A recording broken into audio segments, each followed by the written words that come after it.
বন্ধুরা, খেলা কিন্তু শুরু হয়ে গেছে। কেন্দ্রীয় বাহিনীর অ্যাকশন কিন্তু হ্যাজ অলরেডি বিন স্টার্টেড। কি হচ্ছে না, নবান্ন সহ বড় বড় অফিসগুলো থেকে একটা ট্রেন্ড দেখা যাচ্ছে। গতকাল থেকে দেখা যাচ্ছিল, আজকে তো প্রচণ্ড বেশি সেই ট্রেন্ডটা, যে বিভিন্ন সরকারি কর্মচারীরা হাতে ফাইল নিয়ে বেরিয়ে যাচ্ছে।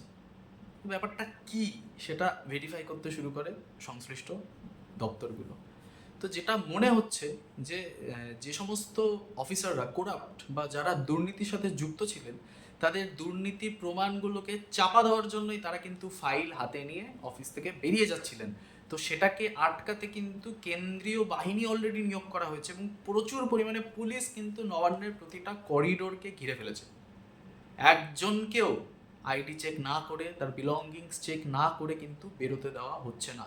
প্রত্যেককে থরলি চেক করে তারপরে কিন্তু, যাতে তারা কোনো ফাইল হাতে নিয়ে বেরোতে না পারে। শুধুমাত্র নবান্ন না, অন্যান্য যে স্টেট গভর্নমেন্টের বিল্ডিংগুলো আছে সেখানেও কিন্তু নিরাপত্তা, কেন্দ্রীয় বাহিনীর দ্বারা দেওয়া নিরাপত্তা প্রচুর পরিমাণে ইতিমধ্যেই বাড়ানো হয়েছে সব জায়গাতেই। কেন, কোনো রকম কোনো প্রমাণ যেন লোপাট না করা যায়, দুর্নীতি প্রমাণ লোপাট যেন না করে দিতে পারে সরকার। মানে এখনো পর্যন্ত তো তারাই আছে, সরকারের মদতপুষ্ট যে সমস্ত কর্মীরা এতদিন ধরে দুর্নীতিতে মদত দিয়েছেন, তারা তো সবাই অফিসেই বসে আছেন।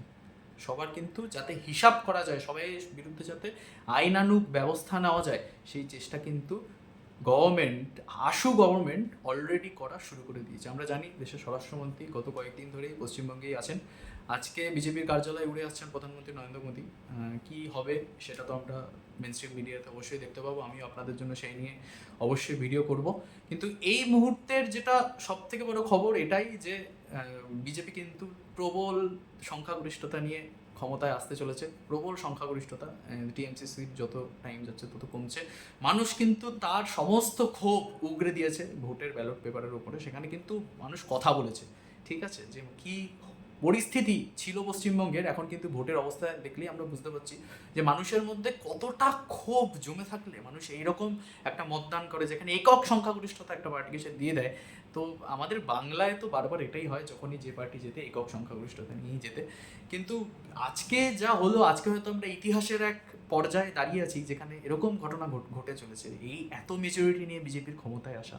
আমরা কি চাই সাধারণ মানুষ হিসেবে? আমরা চাই যাতে আমরা দুর্নীতির হাত থেকে রক্ষা পাই। একটা সামান্য ট্রেড লাইসেন্স করতে গেলে লাখ লাখ টাকা চাওয়া, একটা সামান্য বাড়ির একটা কমার্শিয়ালাইজেশন করতে গেলে বা একটা বাড়ির প্ল্যান পাস করাতে গেলে লাখ লাখ টাকা চাওয়া, এই যে একটা করাপশন আমাদেরকে ঘিরে ধরেছিল, এর থেকে আমরা হয়তো মুক্তি পেতে চলেছি। এখনো যতক্ষণ না পর্যন্ত সরকার গঠন হচ্ছে, যতদিন না সরকার কাজকর্ম শুরু করছে, ঠিক আছে। কিন্তু আমরা এই ব্যাপারে যে আমরা দেখতে পেয়েছি, সেন্ট্রাল গভর্নমেন্টের অফিসগুলো কিন্তু এইসব ব্যাপারে এখন অনেক বেশি ফেয়ার। তো আগে এই ফেয়ারনেস কিন্তু সেন্ট্রাল গভর্নমেন্টের অপারেটিং সিস্টেমের মধ্যে ছিল না। কিন্তু এখন এই বিজেপি গভর্নমেন্ট আসার পরে কিন্তু সেই ফেয়ারনেসটা একটা এসেছে। গভর্নমেন্টের কাজকর্ম, ইনকাম ট্যাক্স ডিপার্টমেন্ট এবং অন্যান্য ডিপার্টমেন্ট যারা আর কি আমাদের রেগুলারলি যাদের সাথে কথাবার্তা চলে, আমাদের রেগুলারলি যাদের সাথে ইন্টারাকশন চলে সাধারণ মানুষের, তারা কিন্তু অনেক বেশি সুবিধাজনকভাবে আমাদের সাথে হেল্পিং হ্যান্ড একটা বাড়িয়ে দিয়েছিল। তো ওয়েস্ট বেঙ্গলেও যদি তারা সেটা করে, অন্যান্য সমস্ত ডিপার্টমেন্ট যাদের সাথে আমাদের রেগুলার পাবলিকের কাজ থাকে, তো তাদের সাথে যদি একটা সাহায্যের হাত বাড়িয়ে দেয়, যেটা কিন্তু গত সরকার মানে একেবারেই সেই ব্যবস্থাটাকে ধ্বংস করে দিয়েছিল, সেই ব্যবস্থাটা যদি ঠিক হয়ে যায় তাহলে আমরা কিন্তু সব থেকে বেশি উপকৃত হব। এছাড়াও চাকরি বাকরির ব্যাপারটা তো আছেই। চাকরিহারা শিক্ষকদের, এত চাকরিহারা ভাই বোনেদের অভিশাপেই কিন্তু এটা হলো, ঠিক আছে। চাকরিহারাদের অভিশাপ, অভয়ের মায়ের অভিশাপ, এত অভিশাপ নিয়ে একটা পার্টি কখনো বেঁচে থাকতে পারে না। তো আজকে সেই অভিশাপের ফল ফললো সবাই। হয়তো এর শাস্তি সবাই পাবে, যে যা পাপ করেছে সেই পাপের শাস্তি সবাই পাবে, ঠিক আছে। কর্মফল তো এক চরম বাস্তব, সেই কর্মফল নিশ্চয়ই ফিরে আসবে প্রত্যেকের কাছে। তো এখন সেন্ট্রাল গভর্নমেন্ট যে স্টেপটা নিয়েছে, যে দুর্নীতির যে প্রমাণগুলো, যেগুলো সরকারি গভর্নমেন্টের অফিসের ফাইলের পাতায় পাতায় কে কী সুবিধা কাকে পাইয়ে দিল, কোথায় টেন্ডার টাকা হলো না, কন্ট্রাক্ট পাস হয়ে গেল, এগুলো তো সব ফাইলের মধ্যেই লুকিয়ে আছে। তো এই ফাইলগুলোর চুলচেরা বিশ্লেষণ করলে কিন্তু জানা যাবে কোথায় কতটা কি দুর্নীতি হয়ে আছে। এবং সেই ফাইলগুলোকে নিয়ে কিন্তু করাপ্ট অফিসার যারা, তারা কিন্তু বেরিয়ে যাওয়ার চেষ্টা করছিলেন। এবং সেটাকে আটকে দেওয়ার জন্যই কিন্তু, আর আমরা তো জানি তৃণমূলের প্রচুর কন্ট্রাকচুয়াল স্টাফ যারা আছে, তৃণমূল যাদেরকে চাকরি দিয়েছে, তারাও কিন্তু এই দুর্নীতিতে অনেকটাই জড়িয়ে পড়েছিল। তো তারাও আমাদেরই ভাই বোন সবাই। এবার ব্যাপার হচ্ছে যে একটা সরকার এমন ভয় সৃষ্টি করেছিল যে যদি আপনি না তাদের সাথে থাকেন তাহলে কিন্তু আপনি তার বিরুদ্ধে আছেন, এরকমই একটা ব্যাপার ছিল।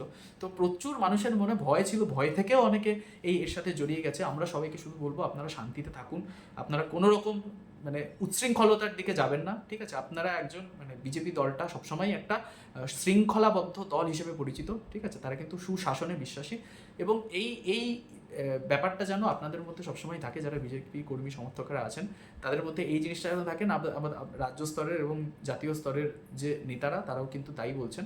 তো এই যে ব্যাপারগুলো, এগুলো কিন্তু মাথায় রাখতে হবে। আর সরকার কিন্তু, আমার দৃঢ় বিশ্বাস যে সরকার নিশ্চয়ই ভবিষ্যতে আমরা যাকে নতুন সরকার যাদেরকে আমরা চয়ন করে নিয়ে এলাম, তারা ভবিষ্যতে নিশ্চয়ই আমাদের সাথে জাস্টিস করবে। Justice for West Bengal. নমস্কার। প্রত্যেক দিনের খবর নিয়মিত পেতে সাবস্ক্রাইব করুন আমাদের চ্যানেলটিকে।